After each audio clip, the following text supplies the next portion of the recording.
Micronesia, one of the least known regions of our planet. Inaccessible islands scattered far and wide in the Pacific and forgotten by the rest of the world. In Pohnpei, Augustin is the solitary sentinel of a cursed city thousands of years old, Nan Madol. Pasan, a tribal chief. He counts his fortune not in gold ingots, but in stone. The island of Yap has an exchange system unlike any other on Earth. Bruce, an inveterate traveler, has dedicated his life to the most isolated islands. Thanks to him, remote villages are being connected with the rest of the world. This area in the Pacific, the most remote areas on Earth, I think that these areas here are the most undiscovered and the most little known, the vast areas. I think we know more about the moon than we do about this deep ocean waters off of Micronesia.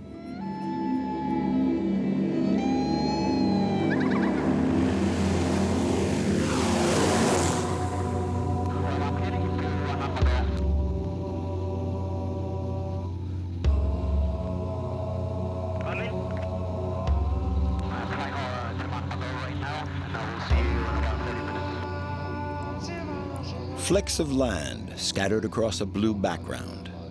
Micronesia, 2,000 little worlds surrounded by the vast ocean. And just as many distinct cultures, each with its own language, history, and beliefs. The one thing they have in common is the feeling that the Pacific Ocean is their only link with the rest of the universe.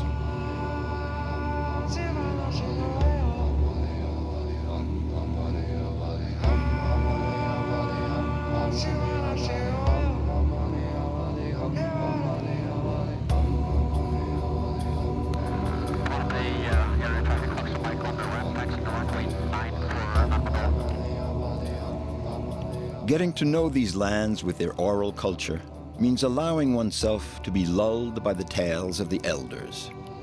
As we fly over Pohnpei, we skim the surface of the island's mystery.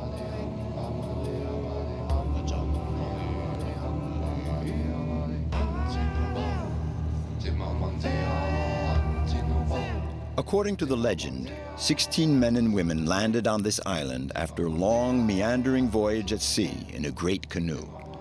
The 16 voyagers prayed and prayed, and the more they prayed, the more it rained. The tears falling from heaven gave birth to the island's rivers, waterfalls, forests, and animals. That's the miracle of Pohnpei. Its name, Pohnpei, means island born from prayer.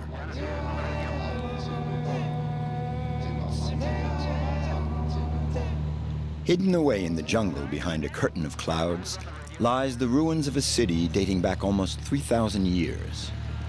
We have to approach it with an open mind, accepting its enigma, for we know almost nothing about this city. It's a testimony to a vanished civilization, that of the Sodlers, the dynasty reigning here at the time. And if you look up here, there was something over here built from before. On this island. On this right? island. On this island. But the ocean washed it out. That's one of the reasons I've been doing this, is, you know, we're studying the erosion, you know, we're trying to protect and preserve Nan Madol for future generations, and I can see erosion right there. Yeah, right there on the erosion is because it's closer to the breakers. That's right. That's right. Wow. And there's a school of fish out here. Damn. Oh, wow. I'm going fishing tomorrow. Okay. Wow, look at that. My goodness. There she is. Always amazing. Augustin is extremely moved as he flies over this strange city built on the water. So beautiful. He's state conservator of the site and has dedicated his whole life to it. He is above all the keeper of an enigma.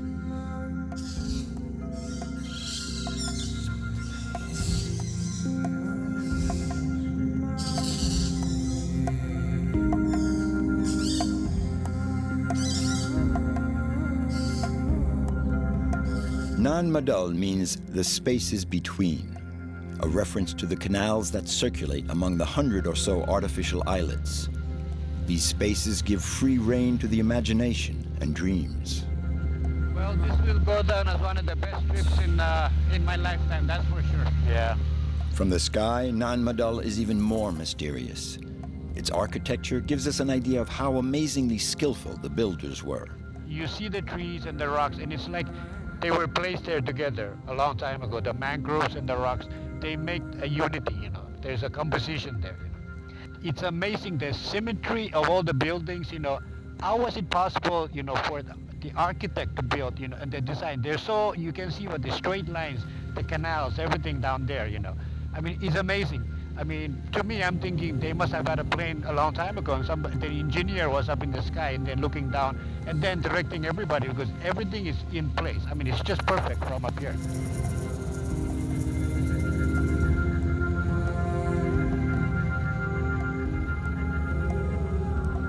And beneath the surface of the ocean, the mystery thickens.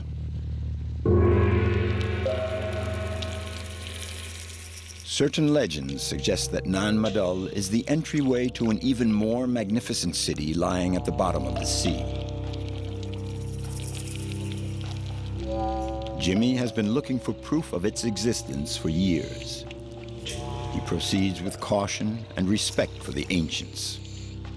The strangeness of the spot is not at all reassuring, just the opposite.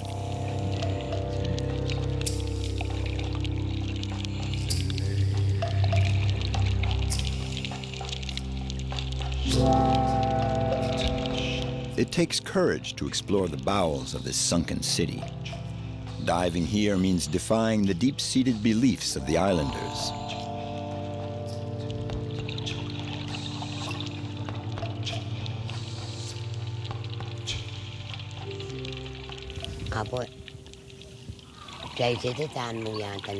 We don't know who constructed Nan Madol, how the builders managed it, and in particular how they transported the stones.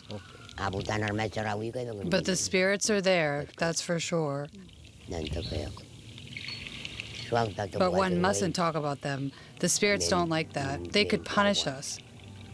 In any case, there's magic involved. Maybe that's the answer.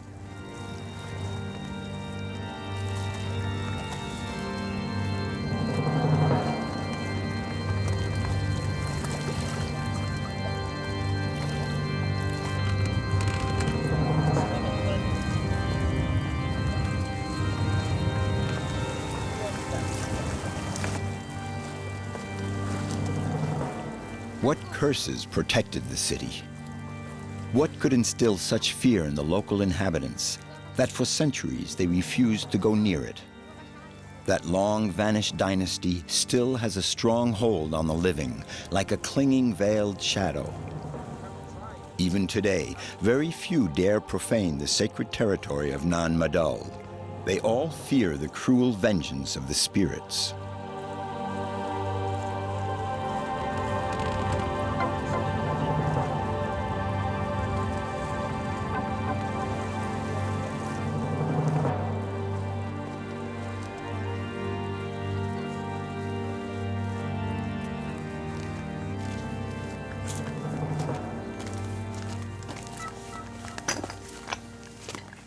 I think it adds to the mystery of Nan Madol.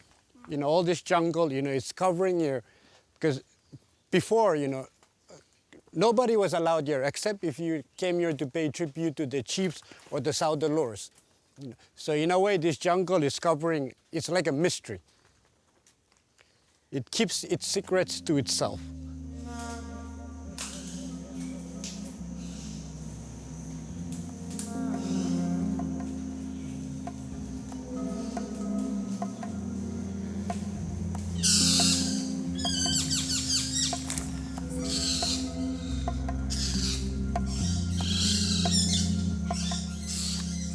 Augustin and Jimmy are both obsessed by these secrets. Too many unanswered questions.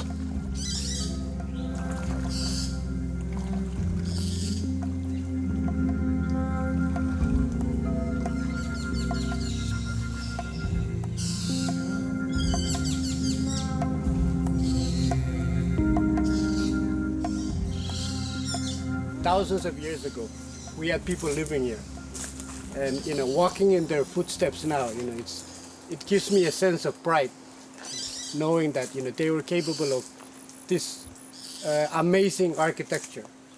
And also, I mean, not only the architecture, but you can imagine how many years and how many people it took to build this amazing place.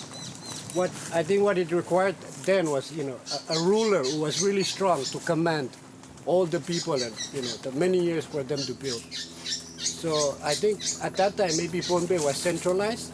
It was unified under one ruler.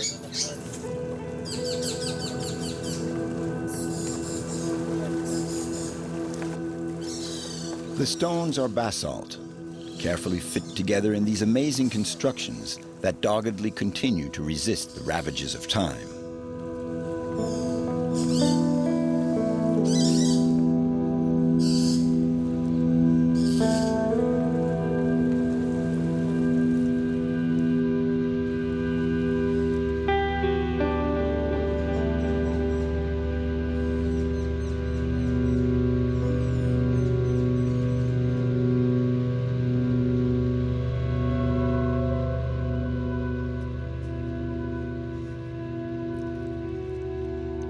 Beneath the surface, huge blocks lie scattered around the foot of the massive walls. You can almost hear the hushed murmur of their tale. Gnawed by his desire to understand, Jimmy tirelessly studies these columns that seem to be pointing in a direction. He's searching for some glimmer of truth here, where the undertow is eating away at the stone.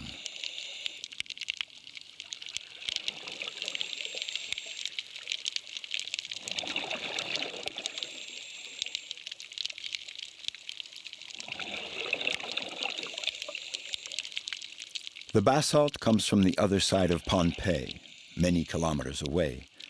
Quarrying the stone from the mountainside, carving it into columns, transporting, then fitting them together, tons and tons of rock were moved with Stone Age tools. Contemplating this colossal work, you catch yourself believing in magic. Well, for us locals, it's really impressive to imagine how huge blocks of rock like this can be built on top of each other. Especially we know before we don't have any machinery to build this. So locals believe that it was by magic that they were able to put these blocks on top of each other. You can imagine how huge this, I mean, this may weigh probably tons, tons.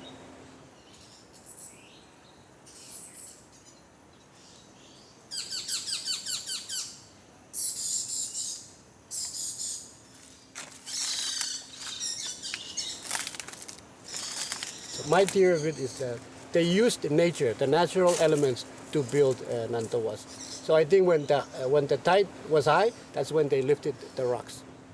That's my theory.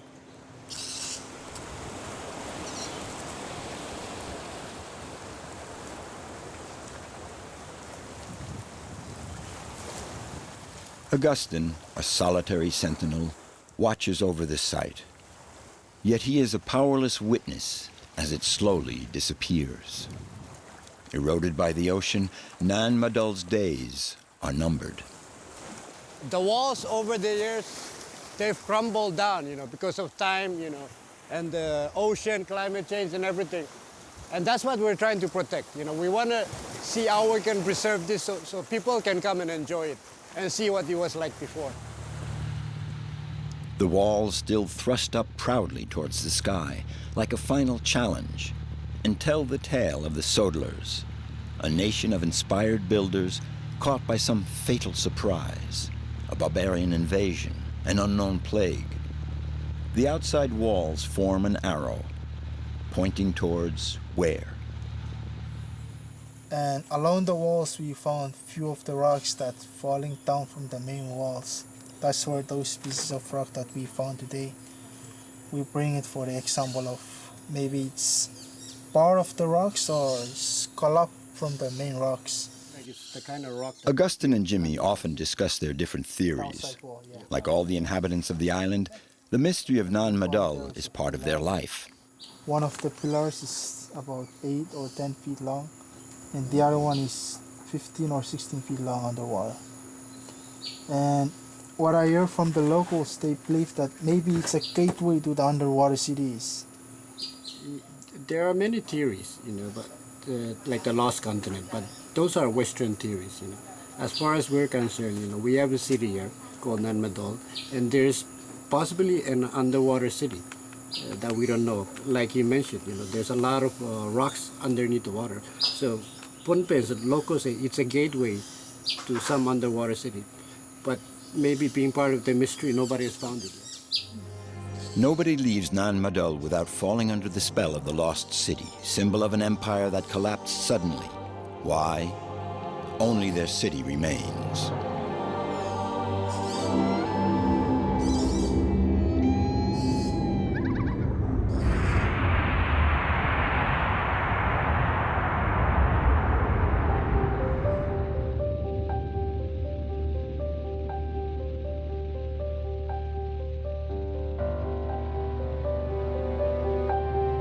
A few square kilometers of land lost in the immensity of the ocean.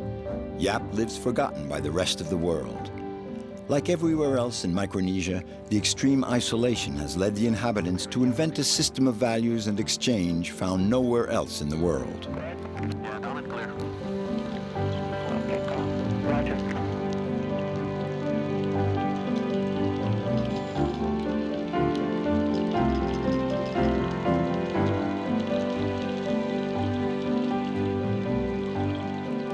Gliding through the transparent waters of the lagoon, we encounter the mythical manta rays, guardians of a facet of this island's singular history.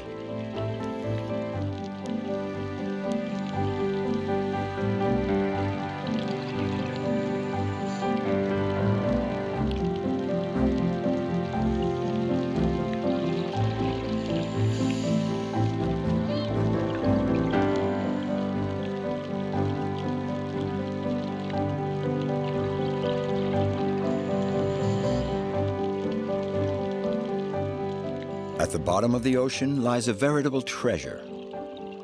This disk of stone with a hole in the center relates an extraordinary tale, the adventure of intrepid navigators.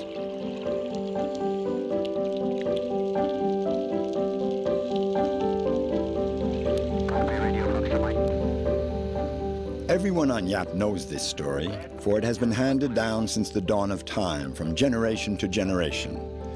Like in the family of Pasan.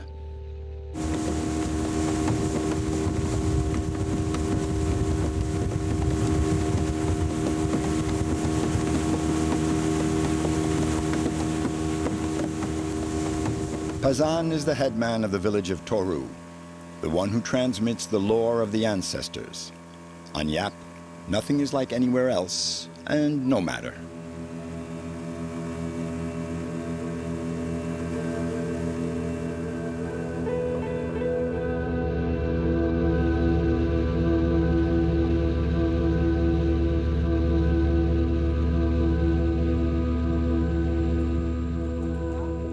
Pasan's family is highly respected on the island, and today is a special day.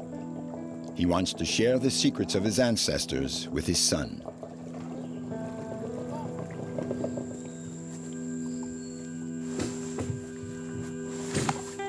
So for this ritual, we'll have to go over to the other side of the island.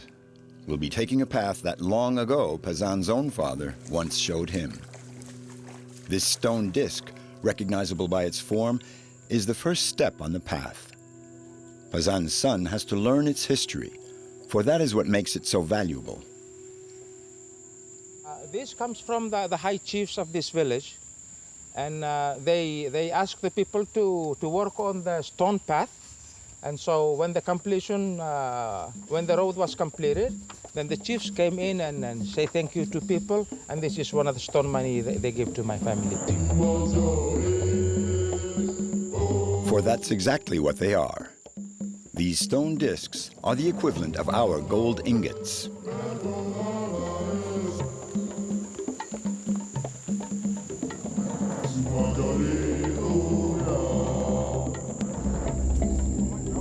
There are some 6,000 of them on Yap. They're used to buy land, to build a house, to buy a boat. They are also given to the fiancée by her suitor as a dowry. These stones are the basis of all major transactions, even though the dollar is the currency for everyday purchases. It's one of the biggest that I have, and that's one. And the second one is because it is gone into competition between the chiefs, so it has a story to tell. Pasan's authority derives mainly from his ancestral lineage, but it's also based on his heritage. His family owns 21 stones, an impressive number. Thanks to them, his children will be able to assume a respectable position in this island society. Let's see. It's more like an insurance. You feel safe that you have them. You feel secure in some sense that you have this stone money, and you feel able to participate in the traditional events, competitions, whatever, dancing, things like this, because you feel secure that you can participate into those bigger events that would happen in Yap.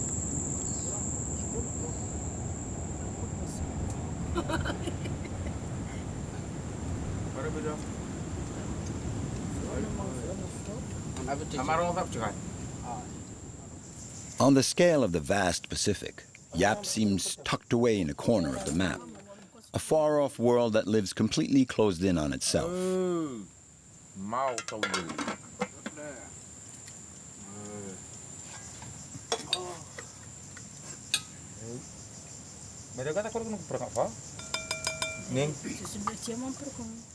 Identity is something very popular now. Everywhere, if I go somewhere, I say I'm from Yap, then people will say, "Oh, the land of stone money." So it is a very, very obvious identity.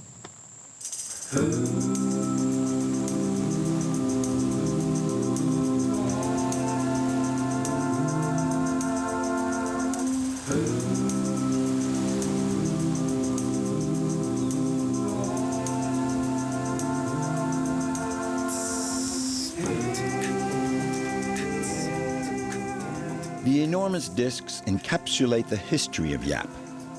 They can weigh up to 15 tons. To move them, the islanders roll them, but the lighter stones can be carried by just 2 men.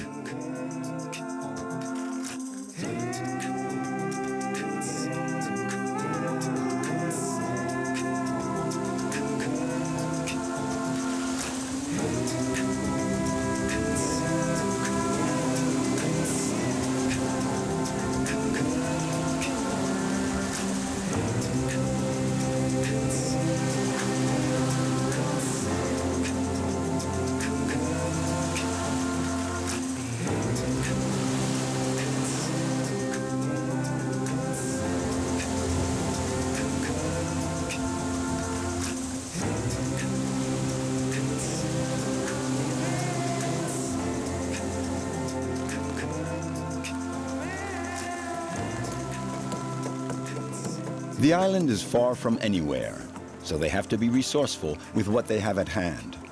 It's one of the prime rules of life here. The outrigger canoes are necessary for survival. These craft date back to the dawn of history. These great navigators have been using these boats for centuries to escape their isolation. No need for a sextant or compass. The sailors of Yap read the stars.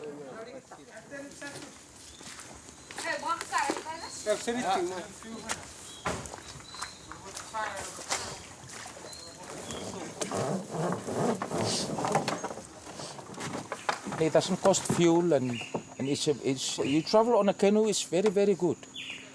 It's very quiet, no engine, no fuel spent, and the materials and everything is from Yap.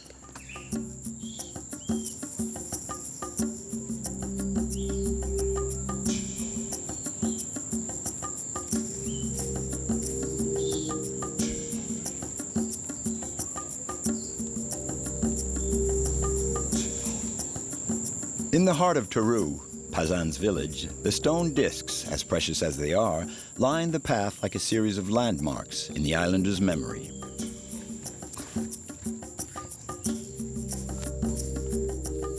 These roads are nothing less than open-air banks.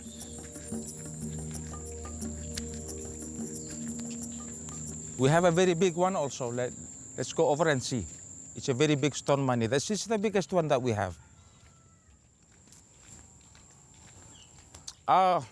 In the beginning, it came from Palau. People from this village went to Palau and participate in the carving and then bring it to this village, and now we have it here.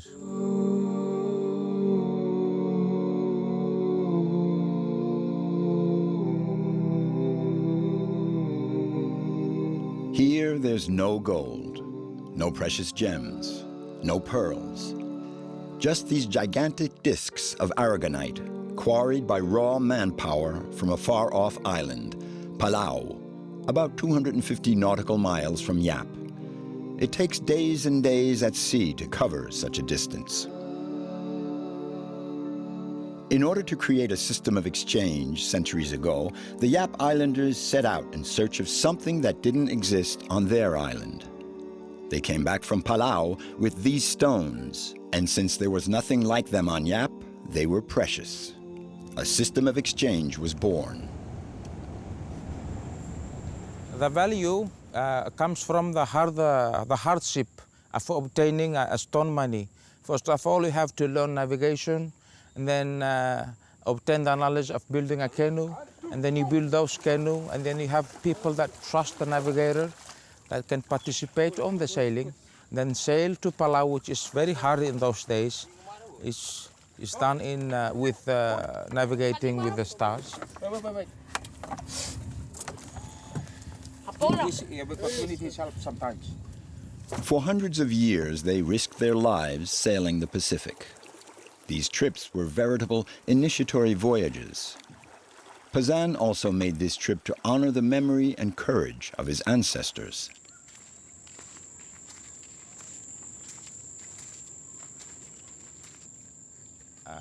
They were good sailors and also very good people with big heart to go and do something that generations and generations until us at this moment, we're still very proud of what they've done a long time ago.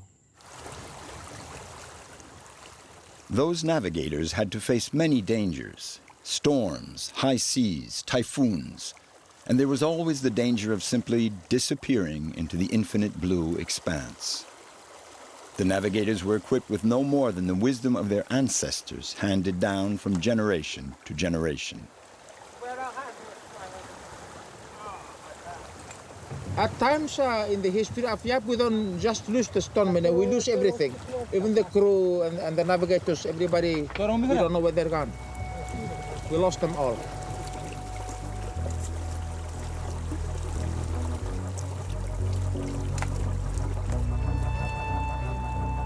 These vessels seem ridiculously frail to undertake such an adventure, which is the very cornerstone of the Yap identity. On board these canoes, it's the cohesion of their society that is at stake.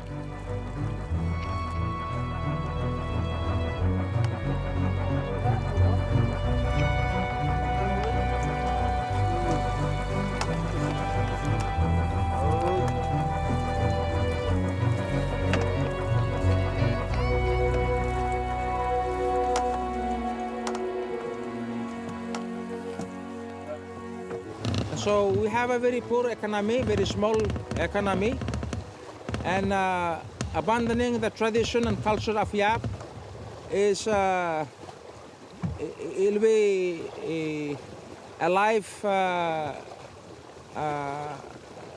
you cannot survive. The custom and the tradition provides those opportunity where I can associate with people. I can get fish. I can get taro. I can take a ride like this. So without those traditions and customs, for me, I won't make it.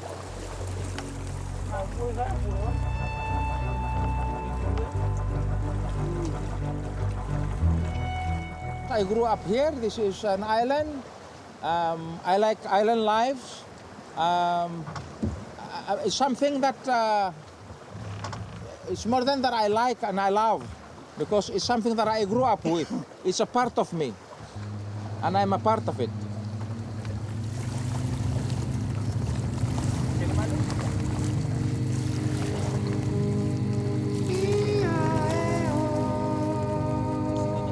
Yap, an exceptional island. Because they had nothing, the inhabitants became intrepid navigators, driven to strike out for new horizons and to bring back their precious stone discs. Since that time, things have remained unchanged, or almost. Seen from the outside, Yap still has nothing much to offer. The islander's fortune is not counted in dollars. It is priceless, as valuable as the memories it embodies. Thus, the people of Yap has forged their destiny, their identity.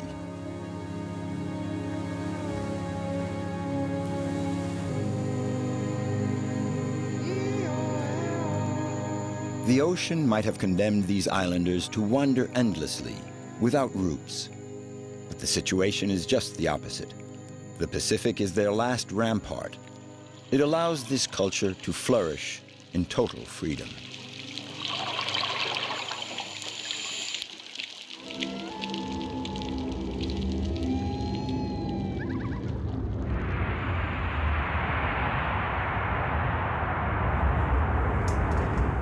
Good morning, Micronesia. It's Saturday in the Western Pacific, July 18th. We're all getting ready for our big Liberation Day party. Let me check to see if there's any ungnil tutaos, any mogaten rananem kasalelia tuwo yakwe bulabanaka loha tolo falava, manu lele, to right mate, bonjour, kiorana for the Cook Islands, kiora. Bruce's voice casts a wide net all the way to the far-flung limits of Micronesia. Every day at 9 a.m. sharp, this radio buff broadcasts a bulletin intended for the most remote islands. Okay, if there's no medical emergencies or priority traffic, I copy you, Yap. Let's take a look at your weather. We understand you want to go out and look for some turtles today on West Vayu. Yap weather for today. Variable winds 5 to 10 knots, becoming southwest afternoon. Here we're at the University of Guam, a territory administrated by the United States. Bruce is not just a voice. He's also a link between all the islands. A providential man, a clever handyman who over the years has single-handedly set up a communications network covering one of the vastest regions on Earth. He's the one they call when there's an emergency. The ship was about 4 or 5 days late. Hope everything worked out. If there's anything you need, you know where to find me, over. Roger. Yeah, it was good to ask if you could connect me to... When Bruce landed in Guam more than 20 years ago, the outer islands were completely isolated, and this tireless traveler discovered a situation he couldn't have even imagined. So this is my territory. So I have to go in small boats and canoes to get to these to support the 90 or so outer islands all through this area that have dispensaries, schools, and no communication, no power except for solar that we put in, and of course no airstrip, no links to the outer world except through me. So we have power, we have communication, we have tools. The network that Bruce set up has been growing little by little. He regularly makes expeditions to install new transmitter receivers. Now he's heading out to the far-off archipelagos.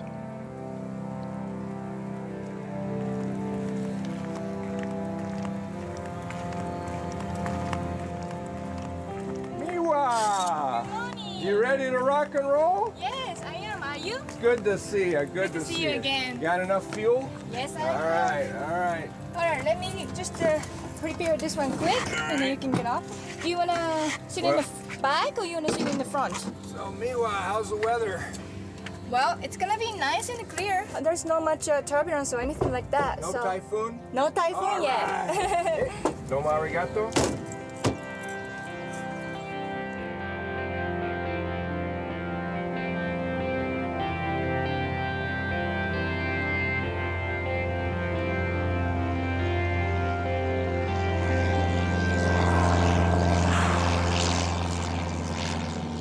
beautiful today.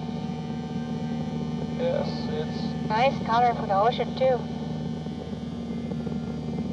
like another world when we go to the outer islands. That's right.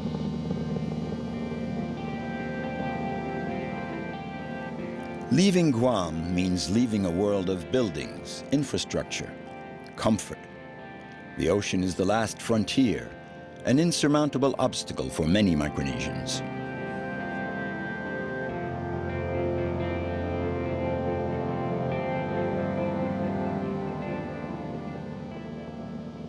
I think the Pacific, this area in the Pacific, the most remote areas on Earth, I think that these areas here are the most undiscovered and the most little known, the vast areas. I think we know more about the moon than we do about this deep ocean waters off of Micronesia.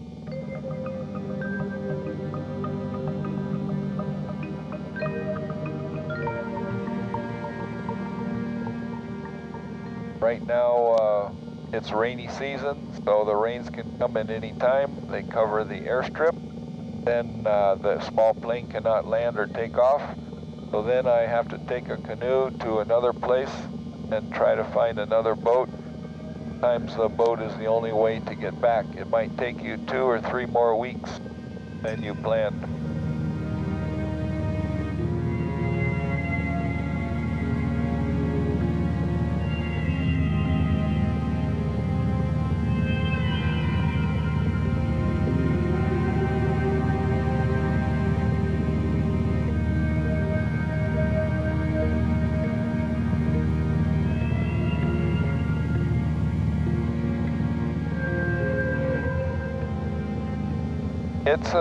It's the kind of life that you have to learn to be very patient. You have to be patient with the people. You have to be patient with nature. It makes you see the other side of yourself when you live in the big village or the small city, where you get all wrapped up in your day-to-day. And out here, time has a lot different meaning. The time we have out here, we just do things when we can, when the weather is good, when the surf is not too big to bring the canoe in, when the rains aren't too bad.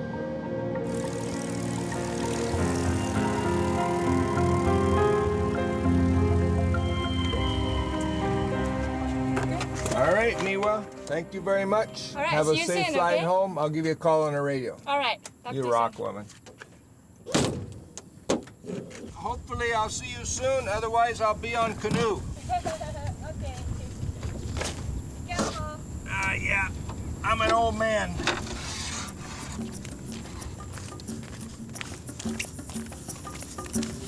From here on, Bruce has to count on himself. He'll have no more communication with the outside until he arrives at his destination. And he relishes every minute of this time cut off from the rest of the world. Each one of his expeditions takes him to new territories. Bruce is perhaps one of the last explorers. Here, for example, only 1 or 2 boats a year call in at these remote islands to buy the copra harvest.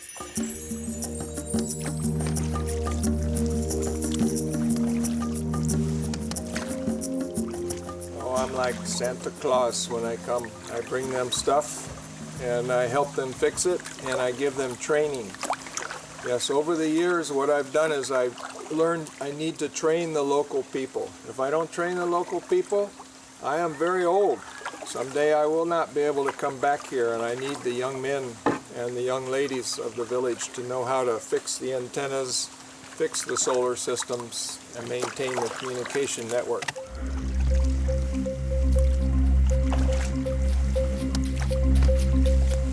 In these far-flung archipelagos, the heat is suffocating, the humidity oppressive. With all his voyages, Bruce has come to appreciate these sudden storms and showers. Everyone is glad to have them. Fresh water is precious, for it nourishes the forests and means survival for man. Bruce melts into the vegetation.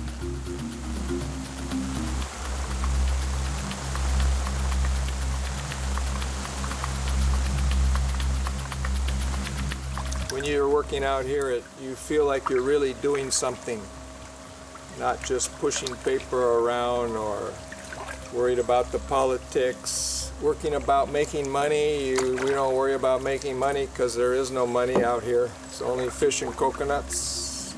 We trade for taro. Everybody is very peaceful.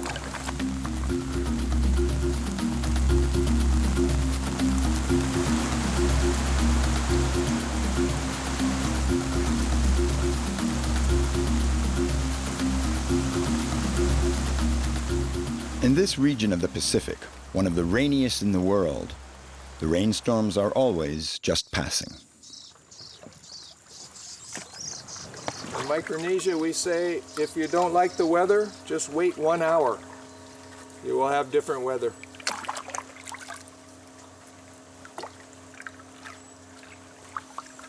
Yes, this is where you can really get in touch with your soul. A little bit of rain, pretty soon we'll be back and be in the ocean, and I can wash off, and I'm very happy when I can cleanse my soul and help the people in the outer islands. And I don't have to go to the office every day.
With the evening, a blanket of silence falls. There are no roads here, no means of transportation, no electricity, no telephone, no government even, just the traditional chiefs in each village whose authority is handed down from generation to generation. As one person, I can feel at the end of the day that I've done quite a bit for them. So I feel like I can really make a difference. Making a difference is very important to me. I have a very short life. I need to help as many people as I can.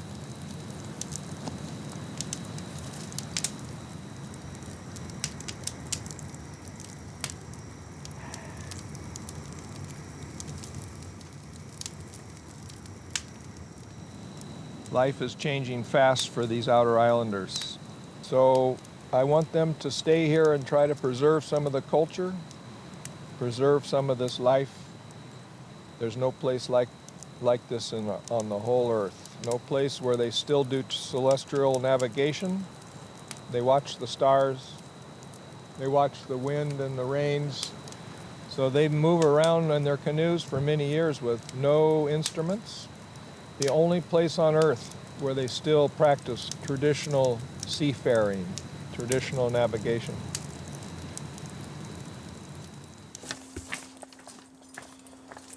Voyage after voyage, Bruce has had to face the jungle, the mountains. But once in a while, he gets easy trails as well. Here, the village is a 2-day walk away.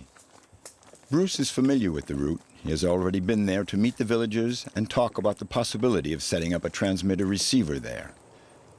The villagers were notified of his arrival by the captain of a boat stopping here with a load of material for the long-awaited antenna.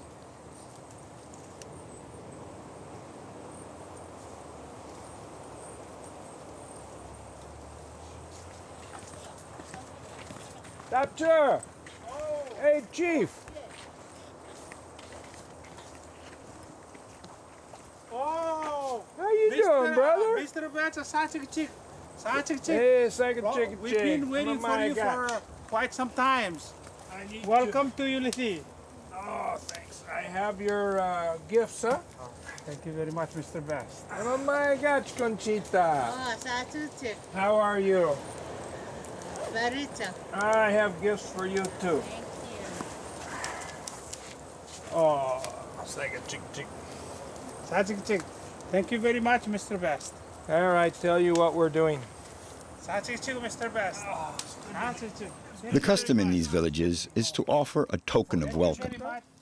Today, Bruce has betel nuts wrapped in pepper leaves from Pohnpei. The men of the village sprinkle them with powdered coral and chew them like tobacco. Fine, and we'll be expecting you for quite some time. How's Papa Mao? Papa Mao is okay, but he's getting very old. Not getting around too much anymore with his diabetes. Huh? That's correct. Is he still teaching the children how to celestial navigate? He's trying to do that, but otherwise his health is not too good. Yeah. I know, we're all getting old. Actually, Mike and I are close to the same age, so when I first came out to Micronesia, he was a teacher over here across the lagoon. And he came to, for a while, he actually came to Guam to learn, and now he has come back and took the knowledge he learned on Guam, and he's helping his people in the outer islands. A lot of the chiefs, they're allowed to leave when they're young because they go out and they learn worldly things, but they are expected to come back when they get older, and that's when they lead. So they're not leading in a vacuum. They're leading with some knowledge about what's going on in the world.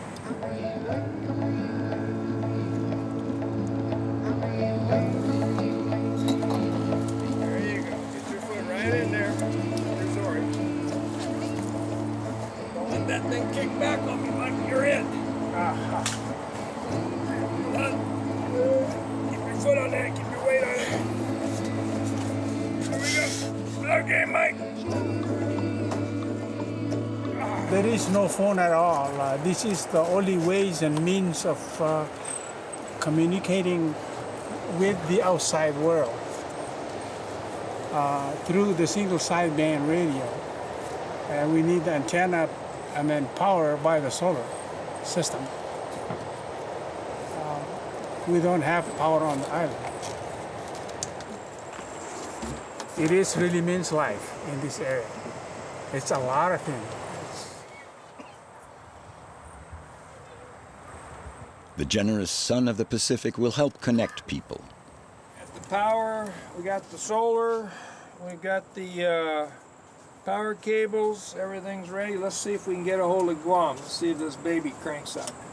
Got the right mode, upper sideband. Guam, how do you copy? Over.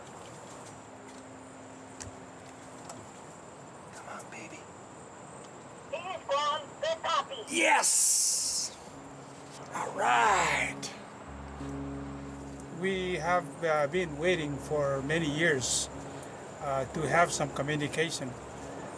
I mean, Bruce is a very helpful person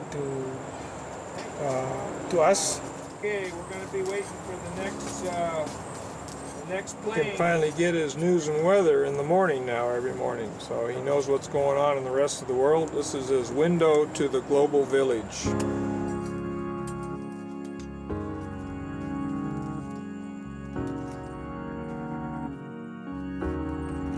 The village is now quietly turning over a new page of its history. Who knows? Perhaps someday there'll be a legend about Bruce, the man who traveled over sea, rivers, and mountains to offer his help to the people of Micronesia.